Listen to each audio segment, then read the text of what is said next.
सकाळी सकाळी आजी जशी डायनिंग टेबलवर आली तसे तिचे डोळे आधी तर आश्चर्याने मोठे झाले, कारण अग्निहोत्री मेन्शनमध्ये असं पहिल्यांदा झालेलं की तिच्या आधी कोणीतरी खाण्याच्या टेबलवर हजेरी लावलेली. या दिवसाला तर अग्निहोत्रींच्या इतिहासात ठळक अक्षरात कोरून ठेवावं लागणार होतं. ती त्या दोघांना बघून बिगी बिगी चालत येऊन तिच्या चेअरवर बसली, पण तिचे डोळे मात्र त्या दोघांवरच अडकलेले. त्या दोघांच्या थोबड्यावर वाजलेले 12 बघून इथे वसुंधरा देवींचं तोंड आकसलं ना. आधीच कालच्या वाघावरून त्यांचं डोकं अजून उठलं नव्हतं, तोपर्यंत दुसरं गाराणं समोर येऊन उभं राहिलेलं. सध्या त्या तिघांशिवाय त्या टेबलवर कोणीच नव्हतं, म्हणून त्याही निश्वस्त झाल्या आणि त्यांची नजर परत या दोघांवर आणली. तुम्ही दोघं कसली शोकसभा साजरी करताय ते कळेल का मला? म्हणजे मीही त्यात हजेरी लावते. आजीच्या चिडक्या आवाजाने त्या दोघांची तंद्री तुटली आणि त्यांचे डोळे या महाप्रतापी बाईवर आले. आजीला बघून सियाला आधी तर अगदी दाटून आलं, पण आरवने मात्र वैतागत तिच्याकडे दुर्लक्ष केलं. आपली आजी किती गुणाची आहे हे त्या लेकराहून चांगलं कोणाला माहित ना. आजी, हे माझ्यावर रागवले. सियाने आजीकडे आगतिकपणे बघत तोंडच पाडलं, पण भाई सियावर रागवला हे ऐकून आरवला मात्र आश्चर्य वाटलं ना, कारण त्याचा भाई सियावर किती प्रेम करतो हे त्याला चांगलंच माहित होतं. अगं, त्या रावणाला रागवण्याशिवाय येतच काय? त्याच्या वेळी सुवर्णाने उकडीचा बटाटा आणि उकडीचेच मोदकच जास्त खाल्लेले वाटतं, म्हणूनच असा उकडलेल्या तोंडाचा झालाय ना तो. अग्नेयाचा विषय निघणार आणि आजी तिच्या अमूल्य टिपण्या देणार नाही, असं होईल का? तरी बरं तिथे सुवर्णा नव्हती, नाहीतर त्या बिचारीचा तर आत्ता या म्हातारीने उद्धारच केला असता. आजीचं वेगळंच रडगाणं सुरू झालेलं बघून सियाने थोडं रडवेलं होत त्यांच्याकडे पाहिलं. एकतर या महाचंड म्हातारीच्याच कृपेने त्या दोघात महाभारत छेडलं गेलेलं, पण हिला त्याचं काही आहे का बघा.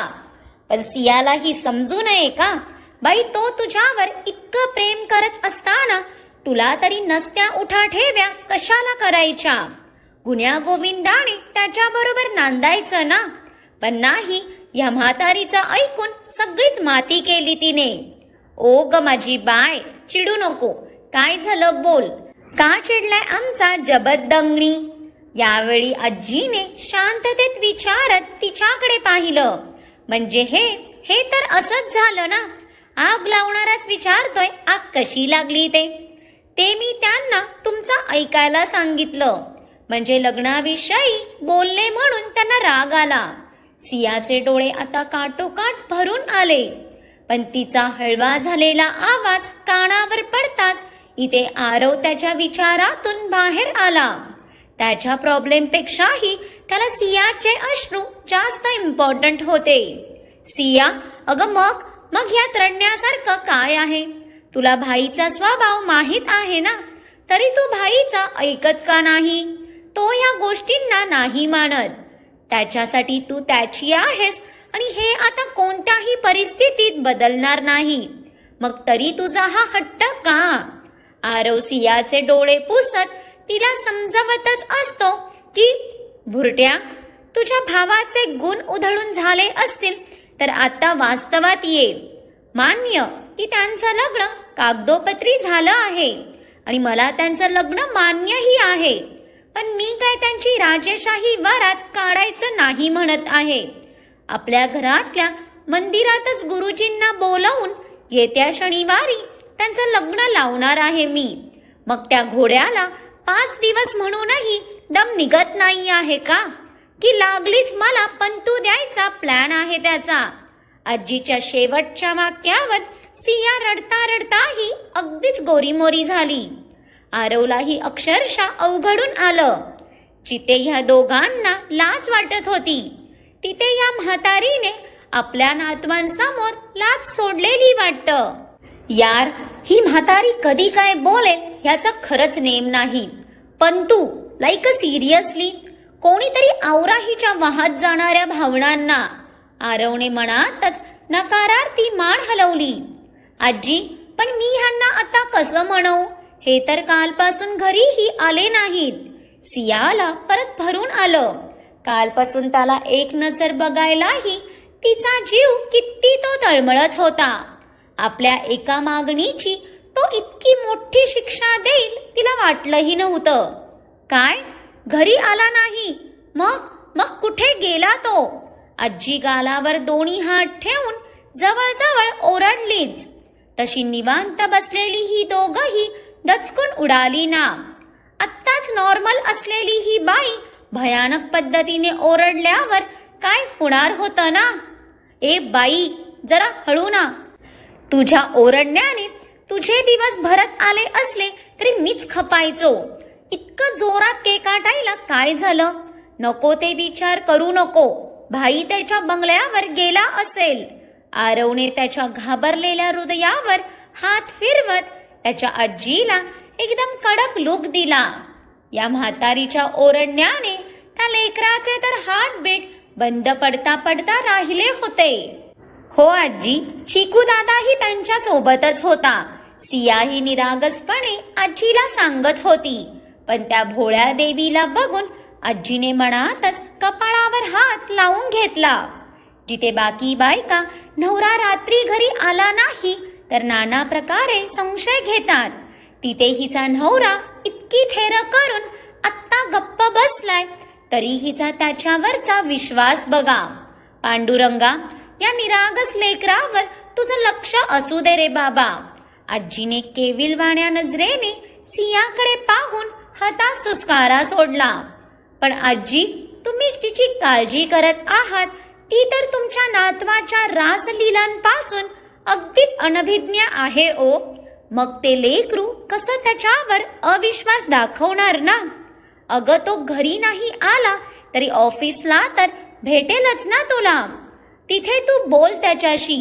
असा पळून पळून मिल्खा सिंगला थोडी ना मागे टाकणार आहे तो. आजीचं उदाहरण ऐकून सिया हलकी हसली. पण आरवचं तोड मात्र बघण्यासारखं झालेलं. म्हणजे लाईक काहीही बोलायचं का या आविर्भावात तो आपल्याच आजीला घुरत होता. ही म्हातारी आपलीच आजी आहे ना या गोष्टीवर आत्ता त्याला जाड संशय यायला लागलेला. मला नजर लावून झाली असेल तर तुमच्या पडलेल्या थोबड्याचं कारण कळेल का? आजीने सियाचं सोल्युशन काढून आत्ता तिचा मोर्चा आरववर आणला. आज ही बाई सगळ्यांचा न्यायनिवाडा करायला बसलेली वाटतं. पण आजीने अचानक त्याला विचारताच आरव आधी तर काहीसा गडबडला. कारण आत्ताही तो त्याच्याच विचारात होता.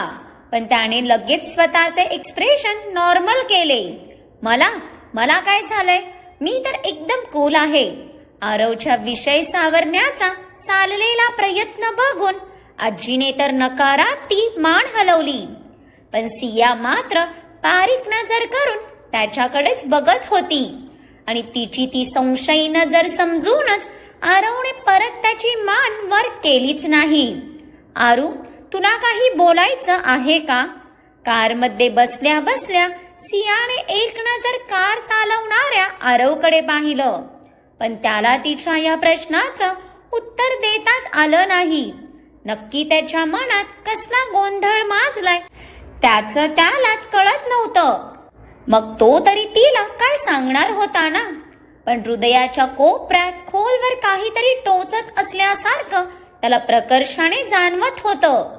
आणि ही वेदना त्याला सहनही होत नव्हती. त्याला सियाला त्याच्या मनातला काहूर सांगायचं होतं.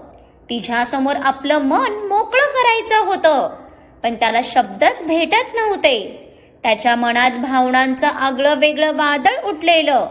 पण त्याच्या चेहऱ्यावरची ती अस्वस्थता बघून सिया इथे तिचा गालातला हसू लपवत होती. जे त्याला समजत नव्हतं ते तिला तर अगदी पहिल्या दिवसापासून स्पष्ट दिसत आलेलं. पण त्याला आता त्रासातही ती बघू शकत नव्हती ना. तिचं मनच तर तसं होतं. खूप निरागस मनाची होती ती, म्हणून प्रत्येकासोबत तिला फक्त आपुलकीनेच बोलता यायचं. आरू, राजा नको इतका विचार करू. कधी कधी काही प्रश्नांची उत्तरं वेळेनुसार भेटून जातात, पण वेळेआधीच त्या गोष्टीचा जास्त विचार केल्याने मग आपल्यालाच बराच त्रास होतो. त्यापेक्षा सगळं टाईमवर सोडून दे. सियाने आरवच्या डोक्यावरून प्रेमाने हात फिरवत त्याला मायेने समजावताच आरवने तिचा तोच हात पकडून त्यावर ओठ टेकवले. खूप स्पेशल होती ती त्याच्यासाठी. त्याच्या भाईची जान बसत होती तिच्यात. त्यामुळेच तिला स्वतःच्या जीवापेक्षा पण जास्त जपत होता तो. तिच्या त्या एका वाक्यातही लपलेल्या गूढ अर्थाचा तो विचार करू लागला. खरंच तर बोलत होती ती. जे समजत नाही ते समजण्याचा बळजबरीने प्रयत्न करूनही चुकीचंच तर होतं. तिच्या समजवण्यावर निदान मनावरचं ओझं तरी उतरल्यासारखं वाटलं त्याला. कंपनीत आल्या आल्या सिया आरव सोबत डायरेक्ट अग्नियाच्या केबिनकडे निघालेली. ती तर त्याच्यासाठी नाश्ता घेऊन चालली होती. त्यात त्याला बघायला जीव अधीर झालेला. कधी त्याला नजरेत साठवू असं झालेलं तिला. पण आपले आरव बाबा मात्र फ्रीमध्ये नवरा बायकोचं भांडण बघायला भेटतंय या आशेवर त्या संधीचं सोनं करायला आले होते. आरव अग्नेयच्या केबिनला बाहेरून नॉक करणार त्याआधी सिया डोअर अनलॉक करून डायरेक्ट आत घुसली. तसं इथे आरवचं तोंड आश्चर्याने उघडच राहिलं. म्हणजे हिचीही या डोअरला फिंगरप्रिंट आली, मग मीच काय घोडं मारलं हाच विचार करत तो काहीसा अग्नेयवर चिडला. पण तो डोअर लॉक व्हायच्या आत तोही लगबगीत आत घुसलाच होता की सियाकडे रागात बघणारी अग्नेयची नजर त्याच्यावर येताच आणखीनच गडद झाली. कारण इकडे अग्नेय खूप महत्वाचं काम करत होता. रॉकी सोबत मार्कोही त्याच्या केबिनमध्ये होते. यावरूनच साहेबांचं काहीतरी सिरियस विषयावर बोलणं चालू होतं, यात वादच नाही. पण ही दोन माकडं विदाउट परमिशन आत आल्यावर त्याच्या चेहऱ्यावर राग उतरला ना. What the hell and what are you doing here? Aarav, you idiot, तू ऑफिसचे डिसिप्लिनही विसरलास का? अग्नेयने रागातच टेबलवर हात मारत सियावर नजर रोखली. तिच्या इथे येण्याने चेहरा रागीट झाला असला तरी मन मात्र सुखावलं होतं. तिचा कोमेजलेला चेहरा आणि सुजलेले डोळे त्याला खूप काही सांगून जाताच हृदयात खळबळ माजली त्याच्या. पण सध्या तरी राग प्रेमावर चढून बसलेला ना. तरी ती येताच त्याचा जखम झालेला हात त्याने खाली घेतला. कारण ती जखम बघून ती खूप हायपर होणार हेही जाणून होता तो. त्याच्या रागातही तिची किती काळजी होती त्याला. पण हे त्या वेडीला कुठे बरं दिसत होतं. भाईचं हे एक बरं आहे. येताना आम्ही दोघं आत आलो तरी ह्याचा ओरडा माझ्यावरच बरसतोय. ह्याला माझ्या आधी आत घुसलेला हा नाजूक जीव दिसला नाही का? की तिला ओरडता येत नाही त्याचाही राग तो माझ्यावरच काढत आहे. त्याचा भडकलेला अवतार बघून आरव आणि रॉकीला सिया अग्नेयमुळे हट होईल ही भीती दाटून आली. कारण साहेबांचा राग होताच तसा. एक घाव आणि दोन तुकडे. पण हे काय, आपल्या सिया बेबीने तर चक्क या आगीच्या बरसणाऱ्या गोळ्याला सबसेल इग्नोर करत ती सोफा सेट समोर असणाऱ्या टीपॉयवर आणलेला नाश्ता अरेंज करू लागली. ते बघून अग्नेयचा जबडा अजूनच घट्ट झाला. म्हणजे त्याची जाना त्याला इग्नोर करतीये हे कसं बरं सहन होईल ना त्याला. रागही त्याचाच आणि सध्या रुसण्याचा हक्कही त्याचाच होता. पण बाकीच्यांना मात्र दरदरून घाम फुटला ना. कारण कोणी अग्नेयला नजरअंदाज केलेलं तेही आज पहिल्यांदा बघत होते. आरव, तुझ्या भाईला सांग राग माझ्यावर आहे तर तो माझ्यावरच काढायचा. उगाच कालपासून उपाशी राहून स्वतःचा आणि माझा अंत बघायची गरज नाही. सियानेही अग्नेयला त्याच्याच भाषेत उत्तर दिलं. पण त्याच्या समोर बोलायला तिने किती हिंमत एकवटलेली हे तर तिलाच माहीत. कारण त्याचा ऑरा होताच असा की तीच काय तर सुवर्णाचाही त्याच्या समोर आवाज निघायचा नाही. पण तिचं ऐकून अग्नेयच्या भुवया उंचावल्या असल्या तर इकडे रॉकी आणि आरवच्या किडण्या मात्र टनाटन वाजायला लागलेल्या. ही मुलगी या आगीला शांत करायचं सोडून अजून भडकवायचं काम करत आहे बघून त्यांना तर तिथून पळून जायचीच इच्छा झाली. कारण ती काहीही बोलली तरी त्याचा प्रकोप त्यांच्यावरच तर बरसणार होता ना. रॉकी, मी तुला काय सांगितलेलं हे तू कळवलं नाही का? माझी काळजी घ्यायला मी समर्थ आहे. मग बाकी कोणाला माझी खोटी काळजी दाखवायची काही एक गरज नाही. त्याच्या अशा खोचक शब्दांचे तीर जसे सियाच्या हृदयाला लागले तसं तिला अगदीच कसं तरीच झालं. जणू त्यानेच तीर मारून तिचे हृदय रक्तबंबाळ करून टाकलेलं. पण नाही, त्याच्या समोर ती कमजोर पडायचं नाही हे ठरवूनच आलेली. कारण त्याने कालपासून काहीच खाल्लं नसल्यानेच तिचा इतका अट्टाहास चाललेला ना. तो रागात काही बाही बोलणार हे तिला आजीने आधीच समजवलेलं. त्यामुळेच एक एक पाऊल ती खूप विचार करून टाकत होती. आरव, विचार तुझ्या भाईला. त्यांना जर माझी काळजी खरंच खोटी वाटत असेल तर त्यांनी त्यांच्या सियाला ओळखलंच किती.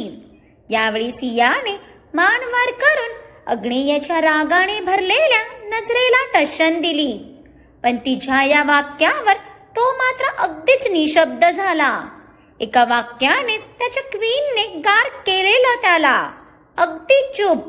पण त्यालाही माहीत होतं त्याच्या जाणाचं फक्त प्रेमच काय तर काळजीही तिच्या अंतकरणातून त्याच्यापर्यंत पोहोचत होती. तिच्या स्वभावात कुठेच खोटेपणा नव्हता. पण इकडे चक्कदी अग्निहोत्रीला कोणी गप्प केलेलं बघून या तिघांचे एक्सप्रेशन तर विचारूच नका. फक्त बोटच काय तर हात तोंडात घालायची वेळ आलेली त्यांच्यावर. सियाने त्याच्या नजरेतच बघूनच त्याच्या समोर उपम्याची प्लेट आणून ठेवली. पण साहेब तर रागात होते ना. आणि त्याचा राग म्हणजे नुसती आग होती. तरी तिच्या समोर सावरून होता तो. उगाच तिला अतिचंही त्याला हट करायचं नव्हतं. त्याने तिच्याकडे बघतच प्लेट बाजूला सरकून त्याचा लॅपटॉप पुढे घेतला. तसं सियाने मनातच उसासा सोडला. किती हट्टी असावं ना एखाद्याने तरी. अहो, का असे वागत आहात? ह्यावेळी तिच्या शांत नजरेने त्याला कळकळीने विचारलं. शब्द मुखे असले तरी भावना त्याच्याही पर्यंत पोहोचत होत्या. तुला माहित नाही? त्याच्याही तीक्ष्ण नजरेने परत तिलाच डोळ्यांनी प्रतिप्रश्न केला. अगदी खोलवर तो तिच्या नजरेत बघत होता. नका ना असा हट्ट करू. परत तिची नजरेतूनच विनंती. अगदी इवलूसं तोंड केलेलं तिने. जे बघून त्याचं हृदय जोरजोरात धडधडत होतं. हेच मी पण म्हणतोय ना. नको करू इतका हट्ट की मी तुला दुखावून बसेन. साहेबांच्या नजरेतली टशन अजूनही कमी झाली नव्हती. पण त्यात लपलेली वेदनाही दिसत होती तिला. चिकू दादा, जोपर्यंत तुझे बॉस नाश्ता करणार नाहीत तोपर्यंत ह्यांच्या सगळ्या मीटिंग्स कॅन्सल कर. सियाने फरमान सोडताच अग्नियसोबत बाकीच्यांनीही चमकून तिच्याकडे पाहिलं. मॅडमची हिंमत तर खूपच वाढली होती. रॉकी, विसरू नको, तुला पेमेंट मी देतो. सो तू फक्त माझेच ऑर्डर फॉलो करायचे. अग्नेयही आता मागे हटायला तयार नव्हता. तोही अगदीच हट्टाला पेटलेला आज. शेवटी त्याच्या समोर शरणागती घेत सियानेच परत त्याच्या जवळ येऊन ती प्लेट त्याच्या समोर ठेवली आणि त्यातला स्पून भरून त्याच्या समोर धरला. पण देवा देवा, किती ते हट्टी बाळ होतं तिचं. लगेच तोंड फिरवून घेतलं साहेबांनी. ते बघून सियाचं तोंड आकसलं ना. अगदी छळून सोडलं होतं त्याने तिला. पण अग्नेयचं वागणं बघून या तिघांनी कपाळावर हात मारून घेतला. त्यांच्या बॉसच्या अंगात आज 5 वर्षाच्या मुलाची आत्मा घुसलेली वाटतं. अहो, आता मी फटके देईन हा, तोंड उघडलं नाही तर. सियाने रागात दटावतच अग्नेयकडे पाहताच त्यानेही तोंड गोळा करून तिच्याकडे पाहिलं. जिथे या मॅडमला त्याच्यावर धडाचं रागवता येत नव्हतं, तिथेही त्याला मारायच्या बाता मारत होती. आरवला तर तिचं हसूच आलं. अहो, तुमचा राग मान्य आहे मला, पण प्लीज माझ्यासाठी तरी थोडं खाऊन घ्या ना. आत्ता मात्र तिचा स्वर थोडा ओलावला, पण तरी आज आपले अग्निदेव अजिबात वरमणार नव्हते. ठीक आहे, नाही ऐकायचं ना तुम्हाला माझं? ओके, करा मनमर्जी, पण एक गोष्ट लक्षात ठेवा, जोपर्यंत तुम्ही काही खात नाही तोपर्यंत मी पाण्याचा थेंबही घेणार नाही. सिया रागात बडबडून स्पून खाली ठेवायला जाणार. तोच अग्नेयने तिचा हात पकडून रागातच तो तोंडात घातला. पण तिच्या हातावरची त्याची ती मजबूत पकड तिला तो किती चिडलाय ते दाखवून द्यायला पुरेशी होती. मग काय वाटतं तुम्हाला, सिया तिच्या अग्निदेवतांना म्हणवू शकेल का की आता तिचे अग्निदेवताच त्यांच्या मर्यादा पार करणार आहेत? कारण प्रेमाची सुरुवातच इतकी वाईल्ड वेने झाली आहे, तर ते रंगणारही तितक्याच वाईल्ड वेने आहे. त्यामुळे बघूया पुढचा एकदम मनोरंजक भाग. त्यासाठी ह्या स्टोरीला कनेक्टेड राहा. आणि जर आजचा भाग आवडला असेल तर भरभरून कमेंट्स करून कळवा आणि खूप साऱ्या लाईक्स देऊन खूप साऱ्या लोकांना शेअरही करा. आणि ज्यांनी कोणी अजून माझ्या चॅनेलला सबस्क्राईब केलं नाही त्यांनी आवर्जून सबस्क्राईब करा.